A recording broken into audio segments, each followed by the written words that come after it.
കോൺഗ്രസ് പ്രവർത്തക സമിതി യോഗം ആരംഭിച്ചു. മല്ലികാർജ്ജുൻ ഖർഗെയുടെ നേതൃത്വത്തിൽ എഐസിസി ആസ്ഥാനത്താണ് യോഗം. ശശി തരൂർ, കെ സുധാകരൻ, കൊടിക്കുന്നിൽ സുരേഷ് MP ഉൾപ്പെടെയുള്ളവർ യോഗത്തിലെത്തിയിട്ടുണ്ട്. BBG Ramji bill, national Herald case, vote കൊള്ള അടക്കമുള്ള വിഷയങ്ങൾ യോഗത്തിൽ ചർച്ച ചെയ്യും.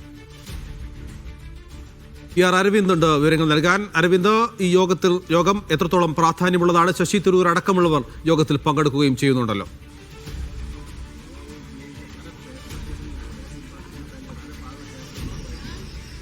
നഫൽ, എന്തായാലും കോൺഗ്രസിന്റെ പ്രവർത്തക സമിതി യോഗം ഇപ്പോൾ ഡൽഹിയിൽ പുരോഗമിച്ചുകൊണ്ടിരിക്കുന്നു. ഡൽഹി ഇന്ദിരാഭവനിലാണ് യോഗം പുരോഗമിച്ചുകൊണ്ടിരിക്കുന്നത്. യോഗത്തിൽ പങ്കെടുക്കാൻ നിന്ന് കേരളത്തിൽ നിന്ന് ശശി തരൂർ MP, അതുപോലെ തന്നെ കെ സുധാകരൻ MP, അതുപോലെ തന്നെ കൊടിക്കുന്നിൽ സുരേഷ് എന്നിവർ പങ്കെടുക്കുകയാണ്. വിവിധ വിഷയങ്ങളാണ് ഇന്ന് ഈ പ്രവർത്തക സമിതി യോഗത്തിൽ ചർച്ചയാകുന്നത്. പ്രധാനമായും നമുക്കറിയാം, തൊഴിലുറപ്പ് പദ്ധതി, പുതിയ പദ്ധതി കൊണ്ടുവന്നു. അതുപോലെ തന്നെ SIR അടക്കമുള്ള വിഷയങ്ങളിൽ വലിയ പ്രതിഷേധമാണ് രാജ്യവ്യാപകമായി നടക്കുന്നത്. എന്തായാലും ഈ പ്രവർത്തക സമിതിയുടെ ആമുഖ പ്രസംഗത്തിൽ കേന്ദ്ര സർക്കാരിനെതിരെ വലിയ രീതിയിൽ ആഞ്ഞടിക്കുന്ന നിലപാടാണ് കോൺഗ്രസ് അധ്യക്ഷന്റെ ഭാഗത്തുനിന്ന് ഉണ്ടായിരിക്കുന്നത്. പ്രധാനമായും കോൺഗ്രസ് അധ്യക്ഷൻ ചൂണ്ടിക്കാണിച്ചത് ജനാധിപത്യ തത്വങ്ങളെ ഇല്ലാതാക്കുന്നതാണ് ഇത്തരത്തിൽ BJPയുടെ ശ്രമം. SIR അടക്കം ഉപയോഗിച്ചുകൊണ്ട് ആ ജനങ്ങളുടെ അവകാശങ്ങളെ ലംഘിക്കാനുള്ള ശ്രമങ്ങൾ BJPയുടെ ഭാഗത്തുനിന്ന് ഉണ്ടാകുന്നു. അതുപോലെ തന്നെ ക്രിസ്മസ് അടക്കമുള്ള ദിനങ്ങളിൽ ക്രൈസ്തവ സമൂഹത്തിനെതിരെ വലിയ രീതിയിലുള്ള അതിക്രമങ്ങൾ നടന്നു. ഇത് രാജ്യത്തിന് തന്നെ മങ്ങലേൽപ്പിക്കുന്ന കാര്യമെന്നതാണ് കോൺഗ്രസ് അധ്യക്ഷൻ ചൂണ്ടിക്കാണിക്കുന്നത്. ഇതിനെതിരെ എല്ലാവരും ഒറ്റക്കെട്ടായി പോരാടണമെന്നതാണ് ഇപ്പോൾ കോൺഗ്രസ് അധ്യക്ഷൻ ആഹ്വാനം ചെയ്തിരിക്കുന്നത്. അതുപോലെ തന്നെ അടുത്ത വർഷം തെരഞ്ഞെടുപ്പ് നടക്കുന്ന സംസ്ഥാനങ്ങൾക്ക്